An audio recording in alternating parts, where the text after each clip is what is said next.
Hello বন্ধুরা, আজকে তোমাদের জন্য একটা নতুন রেসিপি বানাচ্ছি, আলুর কাটলেট। দেখো আমি কিভাবে বানাচ্ছি। আমি আগে 4টে আলু ধুয়ে ছাড়িয়ে রেখেছিলাম, এখন আলুটা কুড়াচ্ছি। এইভাবে কুড়িয়ে নেব 4টে আলু। তোমাদের যার যেরকম পরিমাণ লাগবে তারা সেরকমভাবে সেই পরিমাণ আলু নেবে আর কি। এই দেখো আমার আলু কুড়ানো, এটা আমার লাস্ট আলু কুড়ানো হয়ে গেল।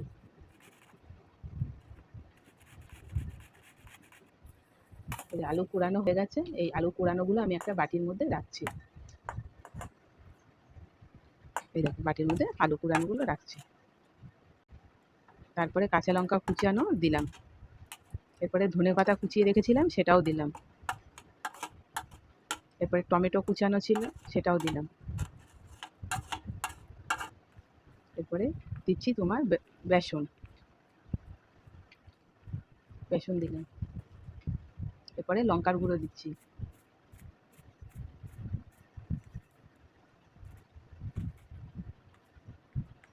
এরপরে জিরের গুঁড়ো দিচ্ছি,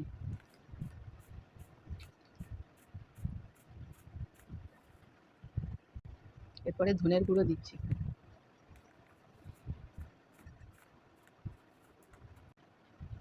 এরপরে নুন দিলাম। নুন অল্পই দেবে, যার যেরকম স্বাদ মতো বুঝে। এরপরে হলুদ দিলাম, এরপরে একটু সুজি দেবো জিনিসটা ক্রিপসি হওয়ার জন্য, অল্প, বেশি না, অল্প সুজি।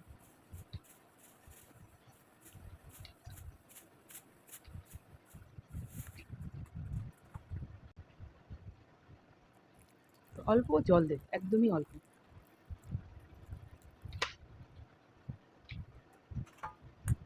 ভালো করে জিনিসটাকে মাখতে হবে।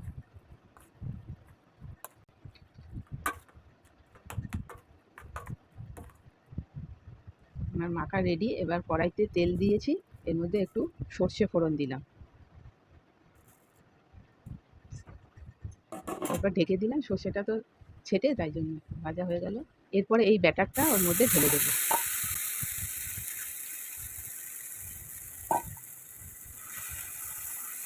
এবার এটাকে নাড়াতে হবে যাতে ওই জলটা তোমার পুরো টেনে নেয়। এটা অনেকটা শুকিয়ে সুজির মতো হয়ে যাবে, আলুর থেকে জল ছাড়ে। এবার আমিও একটু জল দিলাম, এই পুরোটা যাতে টেনে নেয়, একদম শুকিয়ে কড়াই থেকে ব্যাটারটা উঠে উঠে আসবে, এরকমভাবে শুকাতে হবে। আর নাড়াতে হবে বারবার যাতে পোড়া না লাগে।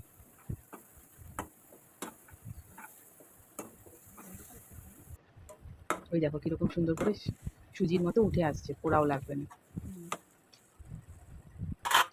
ভাজাটা হয়ে গেল।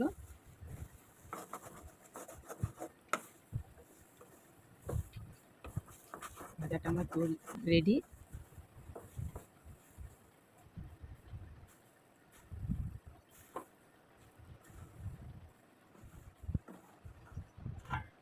এবার এটাকে আমি একটা প্লেন থালার মধ্যে তুলে নেব।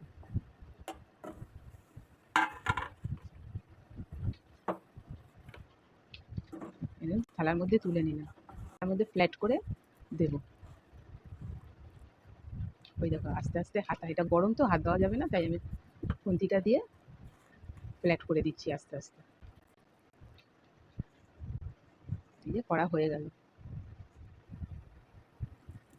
এবার কড়াইতে তেল দেব। তেলটা একটু বেশি লাগে, এটা ডিপ ফ্রাই করে তুলতে হয় তো তেলটা একটু বেশি লাগে।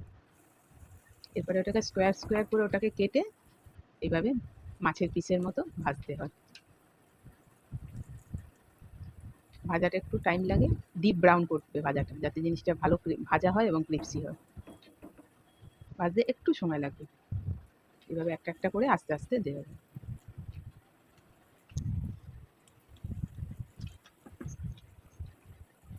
এই দেখো ভাজাগুলো, মনে হচ্ছে না এটা পুরো মাছ ভাজা হচ্ছে না, কিন্তু এটা আলুর কাটলেট হচ্ছে।